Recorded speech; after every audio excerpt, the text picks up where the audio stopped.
A editora Árvore da Vida apresenta Alimento Diário. Série A Palavra da Vida, a Comunhão da Vida e Pedras Vivas para a Edificação. As Epístolas de João e de Pedro. Título do volume 6. A Palavra Profética, uma candeia que brilha nas trevas. Autor Pedro Dong.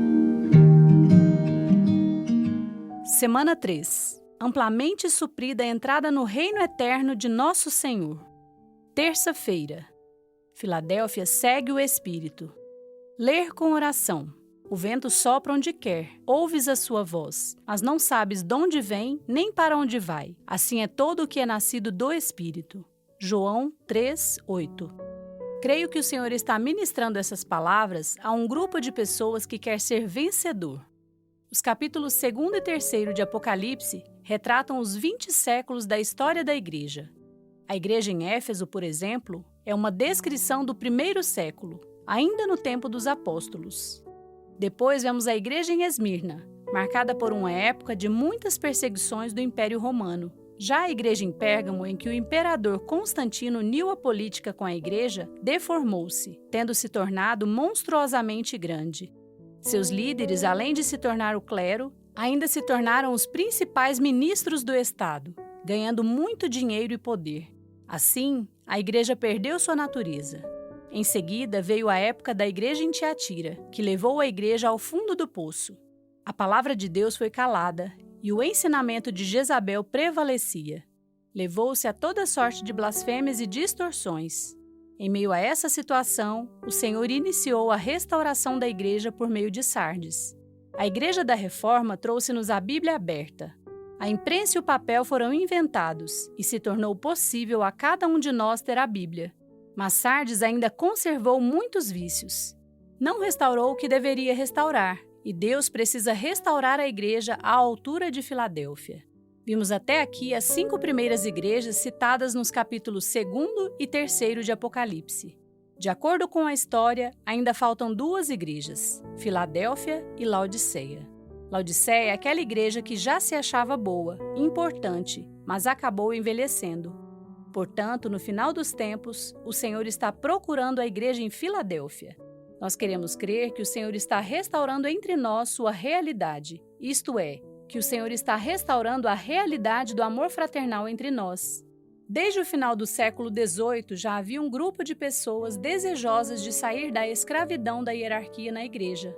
Elas viram que o sistema de clérigos e leigos na igreja, em que alguns se especializam em servir ao Senhor e os demais são passivos, não é bíblico e prejudica o funcionamento dos membros do corpo de Cristo. Por essa razão, surgiu um grupo querendo libertar-se do sistema clerical, e os integrantes desse grupo passaram a chamar-se apenas de irmãos, considerando que pastor não é uma posição, um cargo, e sim uma função. A partir daí, aos poucos foram restabelecidas as funções dos membros do corpo de Cristo. No entanto, apesar de tal restauração prosseguir até os séculos XIX e XX, a igreja ainda não está totalmente reconstituída. Por isso, o Senhor está iniciando em nós uma nova etapa. O Espírito precisa ter liberdade para agir, porque não segue a maneira ou a lógica humanas. O Senhor precisa daqueles que não se consideram capazes, mas que com o espírito humilde e arrependido, amam e buscam sua palavra. Isaías 66:2. É desses tais que a igreja em Filadélfia é constituída. A igreja em Filadélfia é aquela que reconhece sua pouca força, porque sabe que o homem não consegue, mas Deus é capaz. O Senhor busca no homem um instrumento, um canal por meio do qual ele mesmo possa fazer sua obra. Filadélfia sabe que o homem não é apto para fazer a obra de Deus, nem sequer é capaz de conceber alguma coisa, conforme Paulo disse. Não que por nós mesmos sejamos capazes de pensar alguma coisa, como se partisse de nós. Pelo contrário, a nossa suficiência vem de Deus, o qual nos habilitou para sermos ministros de uma nova aliança, não da letra, mas do Espírito, porque a letra mata, mas o Espírito vivifica. 2 Coríntios 3, de 5 a 6. A obra de Deus não se origina do homem, mas sua origem é Deus. Enquanto permanecermos no ministério da letra, ainda seremos dependentes da capacidade humana.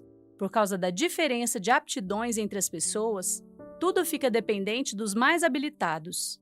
Um de nossos cooperadores ficou preocupado quando alguém lhe disse que, para ser um ministro de Deus, ele precisava primeiro concluir a faculdade. Como ele não pôde terminar os estudos, entristeceu-se, achando que por isso o Senhor o excluiria de seu serviço. Graças a Deus, os ministros da nova aliança não são da letra, mas do Espírito, porque a letra mata, mas o Espírito dá vida. No Evangelho de João, está registrado que Jesus disse a Nicodemos: o que é nascido da carne é carne, e o que é nascido do Espírito é Espírito. Não te admires de eu te dizer: importa-vos nascer de novo. O vento sopra onde quer, ouves a sua voz, mas não sabes de onde vem, nem para onde vai. Assim é todo o que é nascido do Espírito. Capítulo 3, de 6 a 8. Não seguimos a lógica da mente nem a lógica da letra, mas seguimos o Espírito. A igreja em Filadélfia deve seguir o Espírito. Por isso o Senhor nos chamou para ser os trabalhadores da última hora. Ele quer ter liberdade para fazer sua obra. Agora anote conforme o que você recebeu na leitura de hoje: a luz na palavra, a direção e a admoestação. Ore e faça um grito de guerra com base nesses itens para que a palavra profética seja sedimentada em seu coração. Esperamos você amanhã para mais uma leitura do Alimento Diário.